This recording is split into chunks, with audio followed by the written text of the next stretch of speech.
Hello, everyone. I am Charlotte Tweed, founder of Liberty Travel Coach, relocation strategist, and welcome to Free Thinkers Rising. Today, I have with me Grant Montgomery. Grant is living in Montenegro, and I met Grant and his wife Sasha when we were in Nicaragua, and we became good friends, and they are now clients of mine. So, Grant, welcome to, and thank you for spending some time with us today to tell us about your life in Montenegro. Yeah, thanks, Charlotte. It's good to be here. Yeah. Can you tell us a little bit about yourself? I was born in the United States and lived there, worked there, went to school there, but got to a point where things just weren't quite working for where we were located at that time. And we wanted to see more of the world, so we decided that it was time to basically leave the United States. And at that time, we were digital nomads. And so we spent quite a bit of time, several years, just traveling around through different countries in Europe and eventually shifting more to a more permanent resident expat life. And since then, we've changed countries a few times for various reasons, but now we're in Montenegro. And why did you choose Montenegro? Oh, for Montenegro specifically, before we came here, we were living outside of Europe in Central America, and things were good there, but there were some things that we missed about Europe and really wanted to get back here. And since I work online at the moment, it's difficult to get a residency in Europe without having a job in the country. And and the way at least the Schengen zone residency is set up, they look for people within their own country, then they look for people within Europe, then they look for people outside of Europe. And so just being three steps down that ladder it's really hard to find a job in the first place. And that wasn't really the best solution for us anyway. So finding a country that would allow us to come here, continue to work online, and have a residency that was fairly easy to navigate and to maintain was really important. And Montenegro fit that bill pretty well. And we've been here for about 6 months now, and things are going really well. Good.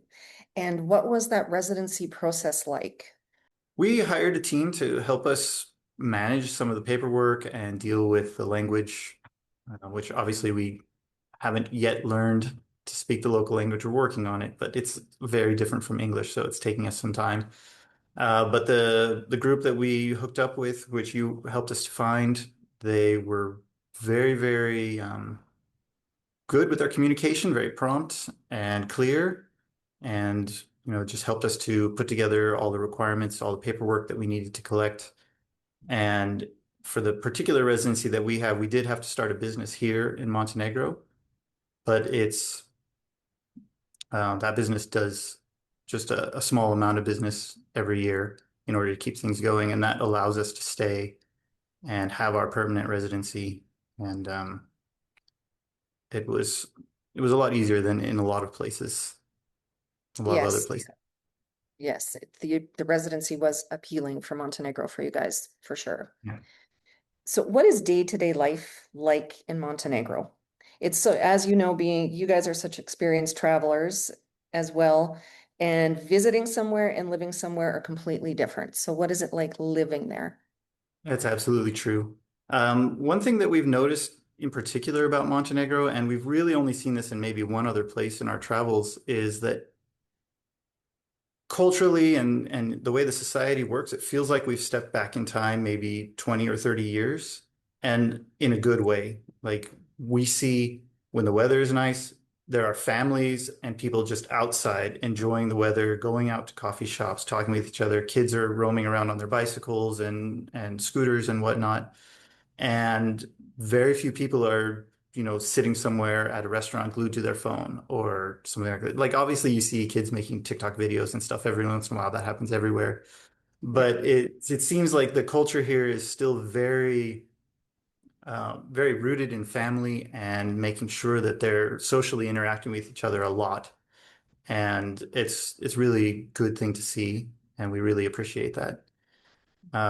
In terms of other aspects of day-to-day life, we can pretty much find everything that we need day to day. And grocery stores obviously exist, cafes exist, and it's it's been a pretty easy transition to come here. The biggest challenge is the language, but we do find a lot of places do have labels in English or somebody speaks English well enough that we can figure it out, or there's a lot of hand waving as happens when you travel.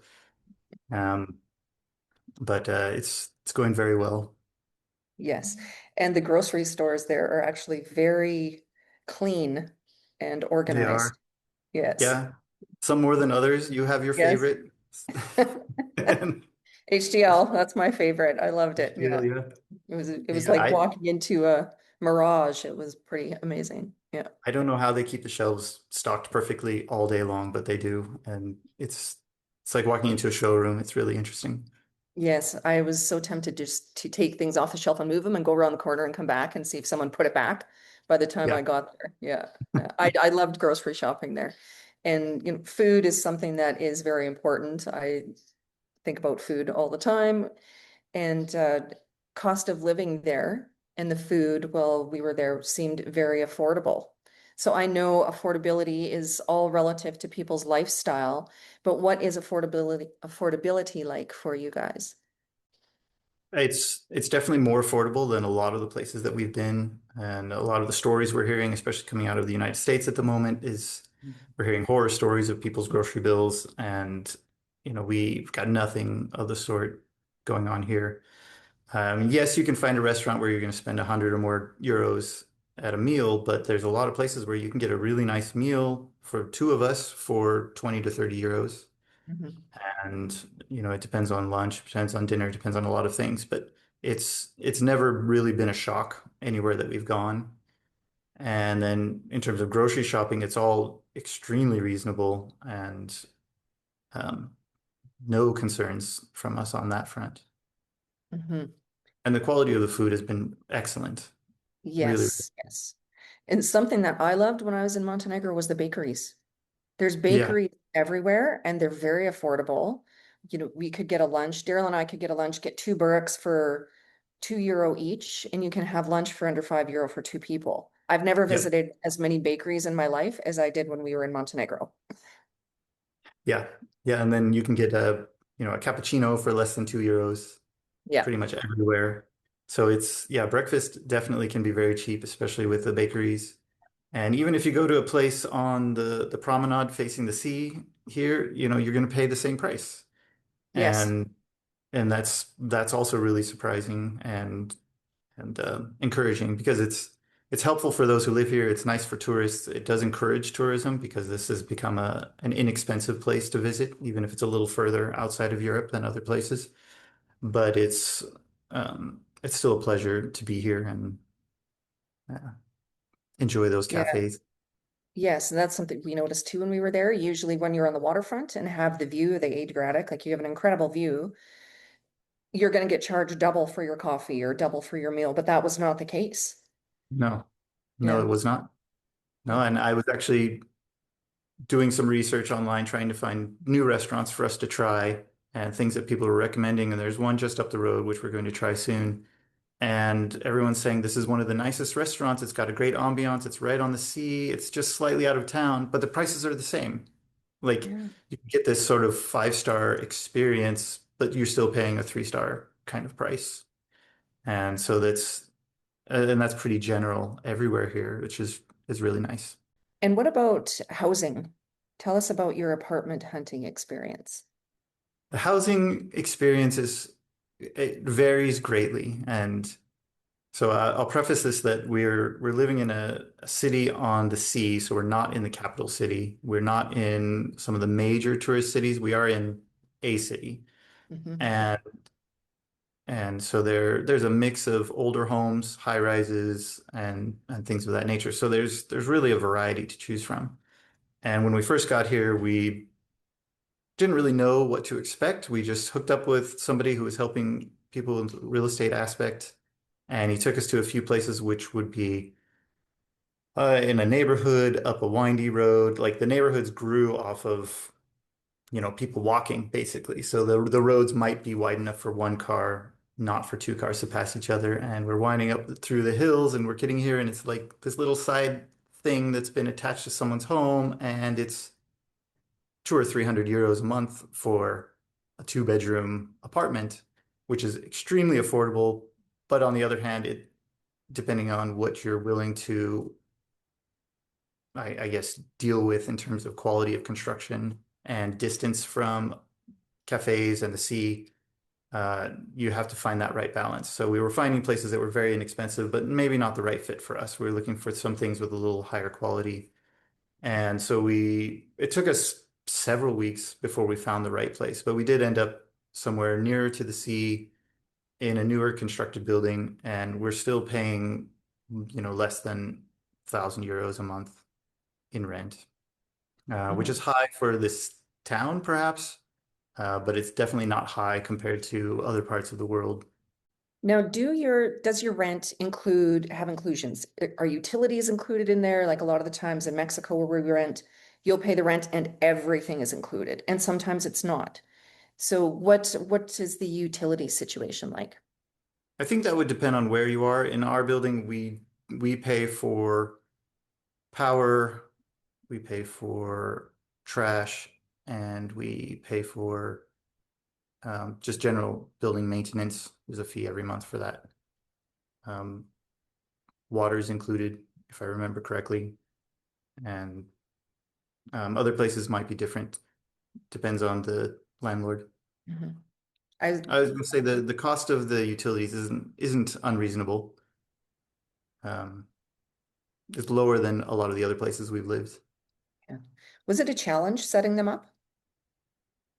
No, we actually just shifted things right into our name from the previous tenants, or it's still in the landlord's name and the building is managing it. So it's just as long as it's getting paid, they don't mind whose name is on the bill, which is a little bit strange, but in some ways it's good. Like if there's a problem, that might not be tied to us directly. So uh, things are a little flexible here in that kind of Well, aspect.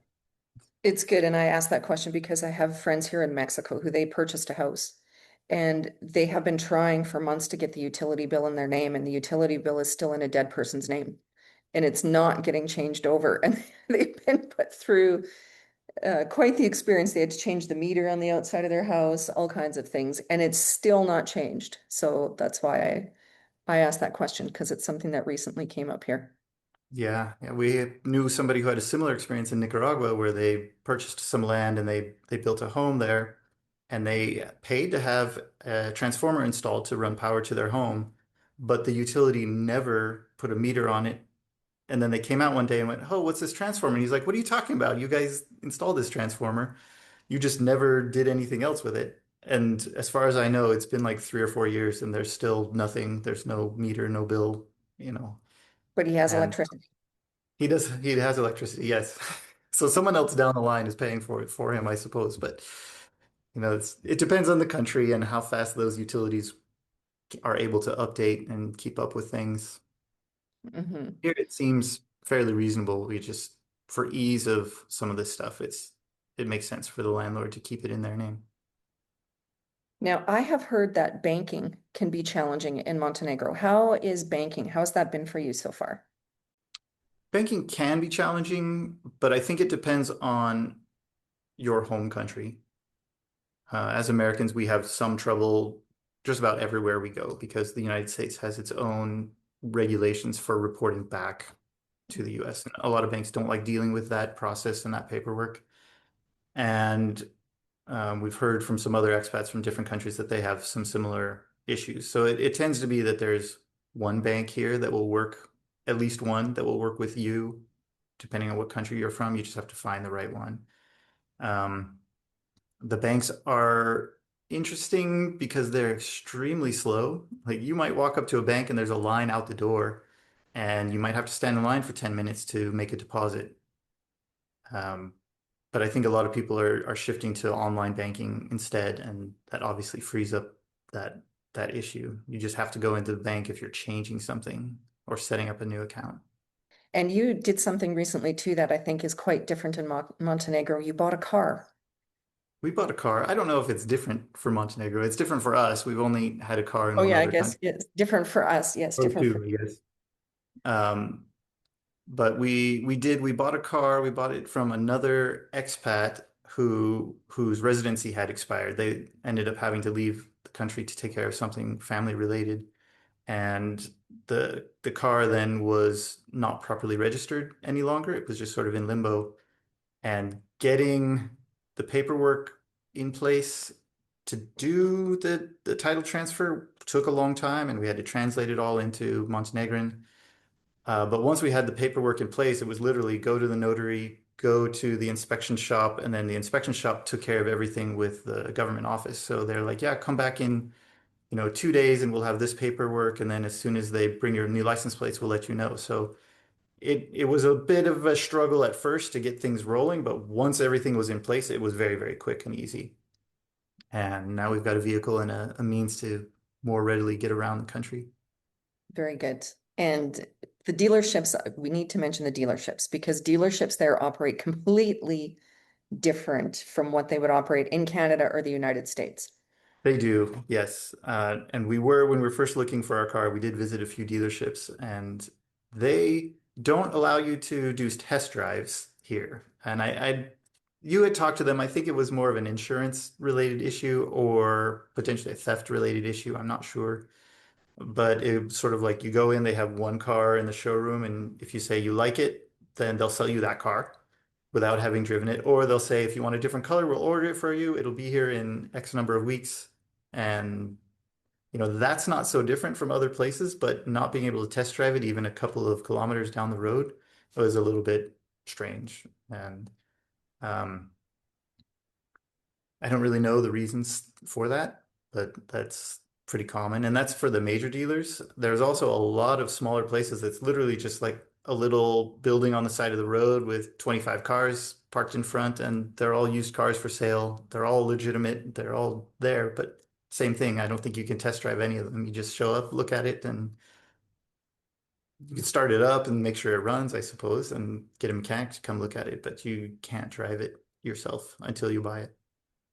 I would find that a struggle, spending money on a car that much that you can't test drive it first. I find that would be a challenge for me. And that's one reason why we ended up purchasing from another expat, Mhm. because we knew that they would take care of the car in the same way that we would. And then they had also kept all of the maintenance records. And this is something that people are recommending here anyway, is, if you do buy a used car, make sure that everything is in order and documented to make sure all the oil changes and the major services and things were all taken care of in a timely manner as was expected. Because you don't know what you would buy otherwise. You don't know how well it was taken care of. You don't know if it had been in an accident before.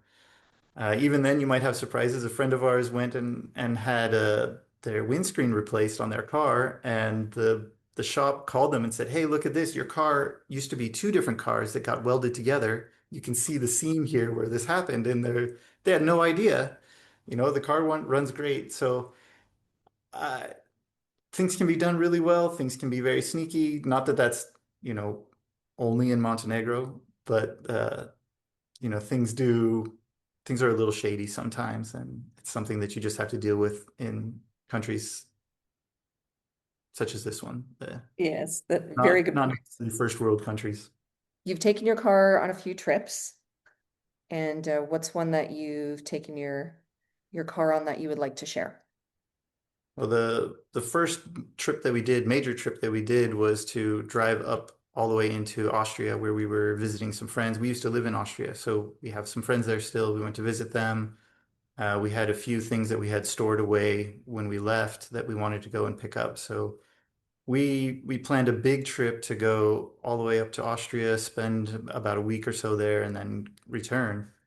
And driving there, the European roads are amazing and fantastic.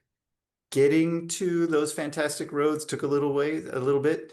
Montenegro's still growing, so in a lot of places we have just one lane each direction, especially along the coast. So we went straight up the coast into Croatia and all the way to Dubrovnik. So at least an hour's drive into Croatia was basically this one lane road winding through along the coastline all the way there until it opened up to a proper two-lane each direction highway. And so that whole trip, our first day was like a 12-hour drive. but the first half of it was just getting like a third of the way or less than a third of the way because we couldn't go as fast as we wanted to. And not that it wasn't, enjoyable. It was a beautiful, beautiful drive. Just took a little while. Hmm. And then once the roads opened up, it was very smooth and a good drive. And everything went really smoothly from there. We found our way to all the hotels that we had booked. We found our way to all of our friends and enjoyed seeing those people and seeing some of the places where we had been before. We were surprised at how much more expensive things are. We hadn't been there in about 5 years. Hmm. And this was also at the time where the gas prices recently had reached their peak. And so we were sort of managing that, trying to buy as much fuel in Slovenia, for example, before we got into Austria because it was still cheaper there and the same on the way back. But grocery prices, I think, were about 50% higher than when we had left, maybe more. Going out to eat was a lot more expensive than we had remembered. The quality of food wasn't too bad. It was pretty much the same as what we expected. We've heard differently in Germany and some other places, but Austria seemed to be okay still. And I mean, all in all, it was a lot of driving for, about 10 days worth of time, but it was a really good trip. Hmm. Yes, I imagine navigating the mountains probably added into the driving time. A bit, yes. Yeah. Yes, yes. Yeah. And I can vouch for the quality of food because we were recently in Germany and the prices there have doubled since we were there last, close to doubled, but the quality of food has gone down Mm. is something that we noticed. So, and in Montenegro, we noticed like you had said the quality of food was good, was very good. So, and affordable. Yeah. Now, one other question I get from people sometimes is about ordering online. Can you order online in Montenegro? Yes and no. We find that Montenegro doesn't have its, a proper access to Amazon, for example. People are able to order from Temu and get things here relatively easily. Amazon, no. And um, I take that back. Amazon is difficult, but you can do it. A lot of times the mail system has trouble finding your home specifically, unless you've sort of made friends with your postman.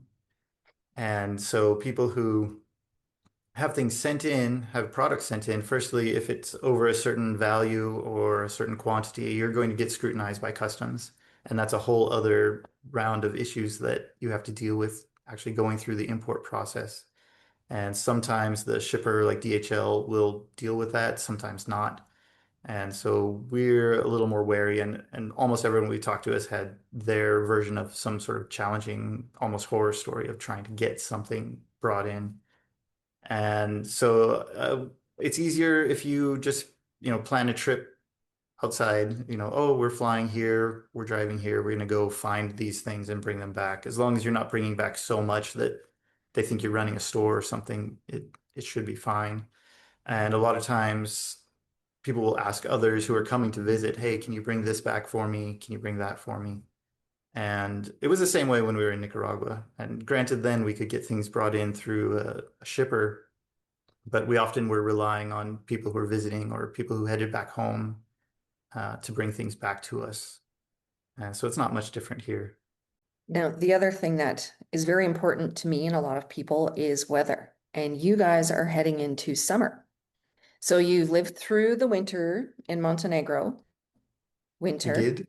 and tell us what winter was like. And now that you're heading into summer, what it's like. We're here on the coast. It's a little more temperate because we're right next to the sea. And so the winter was wet.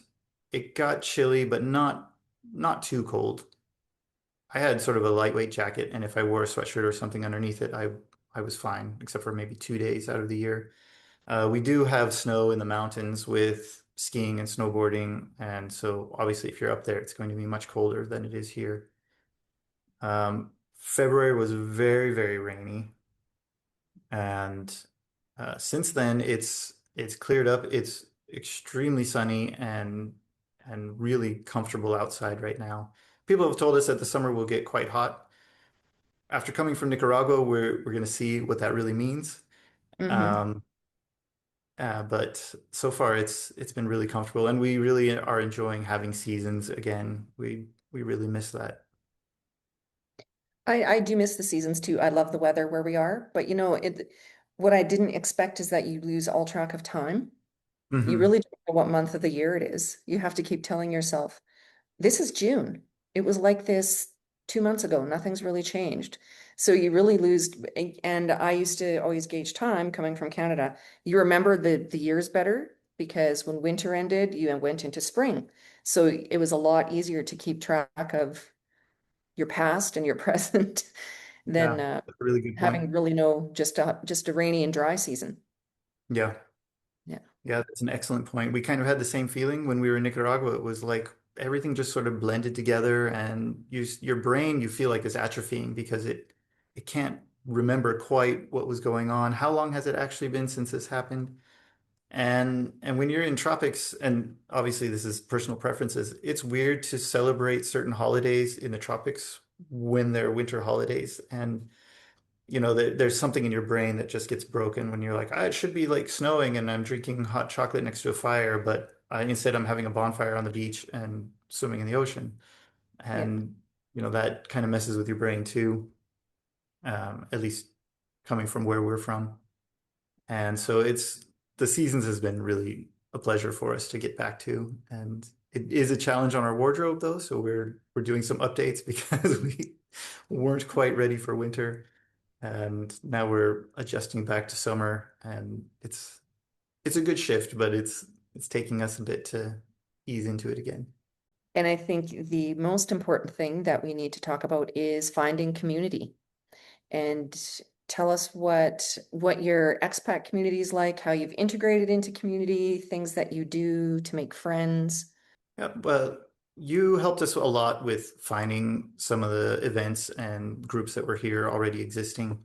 In the past, in our travels, we would use Meetup or find Telegram groups or even Facebook to try and find events that were going on, depending on where we were located, finding people with similar hobbies, or if they were just getting together an expat group just to have coffee or to play games or something. And those are a really good way to meet people. And the same here. So you hooked us up with a group that got together every couple of weeks to have coffee, and we started joining them. And from there grew these various friendships. And and then the same with there's this sort of bar slash co-working space that does live music on weekends. So we started going there quite frequently, and we've made a lot of friends there as well. It's been a really good shift. the the people in general who we've met, and a lot of times as we travel, our friend group tends to be other expats. It's You tend to get a local mixed in there once in a while, but it's a lot less frequent um, than you'd expect. It's a lot of expats, and the people here are all really happy to be here. It seems like everybody chose to come to Montenegro, or they came here to visit and loved it and then decided to move here afterwards. And those people all have a really positive mind and positive experience. And even when we have challenging things like we were talking about with having something shipped in through the mail system, that's just sort of a nuisance because it's a minor thing in amongst all of these other things that people really, really enjoy. In some of the other places where we've lived, it's been sort of the opposite. Like people ended up there because something else happened in their previous location or from their home. And so those people were running away from things, and then they found themselves somewhere and it wasn't the right fit for them. And people tend to get really sort of unhappy and grumpy and disenchanted Mhm. very quickly in that kind of state. And part of it's culture shock, part of it's poor planning. But a big part of it is just the mindset. Are you running towards something or running away? And it seemed like a lot of people were running towards Montenegro, the ones who we've met. And it makes a huge, huge difference. And finding people who share your values and your hobbies and interests also makes a really big difference. As an expat or even as a digital nomad, it's really easy to sort of be isolated, and just because you're outside of the system, you're in a new culture, you're in a new society. And finding any group, any single person even that shares some interest with you will lead you into a larger group, and that's really good for your social needs and your mental health. Yes, very good points. If you travel does change a person. And if you are looking to relocate, but you're not willing to change, you take all your baggage with you, you're Mhm. not going to have a successful relocation. You have to keep your mind open and be ready and willing to have that transformation to have a Absolutely. successful life in a new country. Yeah. Yeah. So as we near up the end of our conversation, Grant, is there anything I should have asked you that I didn't? Not specifically, but I do want to tap on a couple of things. We spent a few years as digital nomads. We spent several years as expats in different countries. And if anybody out there is considering relocating, know that unless you've been to another country, you don't really know what sort of freedoms exist in those other countries versus your home country. It's easy to talk about it, but it's something else to experience it yourself.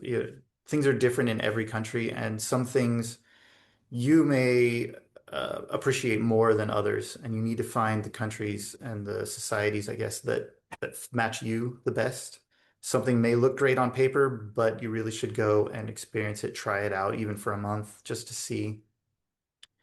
When you're working on residencies, understand, or even living abroad, understand that things are always changing. You're changing as an individual. Events might be happening in the world. The government might be changing their regulations. These things you can't stop, right? This is always going on. So what the right place for you today may not be the right place tomorrow, and you have to kind of accept that. When we moved to Nicaragua, it was the right place for us. But after a certain number of years, it no longer was because things had changed in the world, things had changed with ourselves, and we needed to find somewhere that better aligned with us at this point. Um, and you still need to be flexible because the government may change a rule tomorrow that affects our residency, right? And we have to know that, okay, well, that's something we need to know and deal with. And um, other things are changing. We know somebody who's actually from Mexico, and she found out that Mexico's only issuing digital apostilles at this point. And this is something that is new. So other countries, such as Montenegro, look at it and say, we don't know what to do with this. And so, one country changing things, if your home country is changing something, it may affect you elsewhere in the world. And it's another layer of things that you just need to be cognizant of. And even that's sort of the technical realm of living life as an expat. Um, but it's something you need to keep in mind. In general, things are really great for expats as long as you keep an open mind. You know that you find a culture that matches what you appreciate, and make sure that you know what you're jumping into or have a really good idea of what you're jumping into beforehand, and find the right people to surround yourself with, and you'll have a really great experience as an expat. Yes. Your values travel, pack them first. Yes, it's an excellent one. So my last question for you, and I've asked everybody this question, what is one actionable step that someone could take today to find their tribe? This is an interesting question, and I find that a lot of people don't know who they are themselves. There's some reflection that needs to happen. Like, what do I actually appreciate? What do I not appreciate? What are my values? I don't think people take a lot of time to evaluate themselves or to reflect these days. People are stuck in their phones. They're overwhelmed with work or world events, whatever's going on. And you don't take time to sit and say, what do I really appreciate? Because if you don't understand what you appreciate, then you can never have empathy for someone else's position, and you can never find yourself in another culture or society. And so I think it's really important just to reflect and know who you are, and that will help make a lot of difference in your choices afterwards. I couldn't agree more. Well, thank you so much, Grant. I appreciate your taking your time today to share your new life in Montenegro and your experiences you've had along the way and what brought you there. Yeah, absolutely. It's been my pleasure. Thank you so much.